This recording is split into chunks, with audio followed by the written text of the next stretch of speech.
নমস্কার সবাইকে, আশা করি সবাই ভালো আছেন। চলে আসলাম নতুন আর একটি ভিডিও নিয়ে।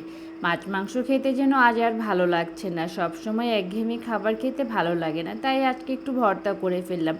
আলুটা সিদ্ধ করে কড়াইয়ে দিয়ে আলুর যে পানিটা ছিল সেটা শুকিয়ে নিলাম। আলুতে পানি থাকলে ভর্তাটা ভালো হয় না। কড়াইয়ে তেল দিয়ে রসুন কুচি করে রেখেছিলাম, সেটা দিয়ে দিলাম। রসুনটা যখন একটু ভাজা ভাজা হয়ে গেল, পেঁয়াজটা দিয়ে দিলাম। ভর্তার পেঁয়াজ রসুনটা যত চিকন করে কাটা যায় তত ভালো। পেঁয়াজ রসুনটা লাল লাল করে ভেজে নিলাম। সে পর্যায়ে আমি এখানে দুটো ডিম দিয়ে দিলাম।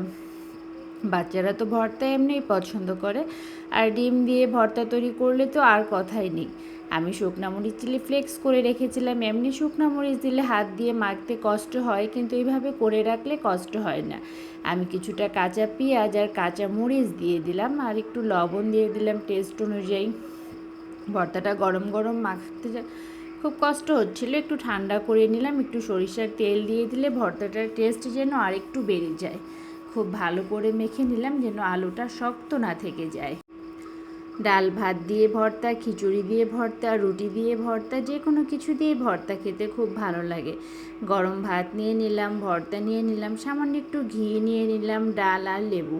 আর কি লাগে আজকের দিনে জমজমাট খাবার, কিছুটা আমের আচার। আমার ভিডিওটি ভালো লাগলে লাইক কমেন্ট শেয়ার করে পাশে থাকবে।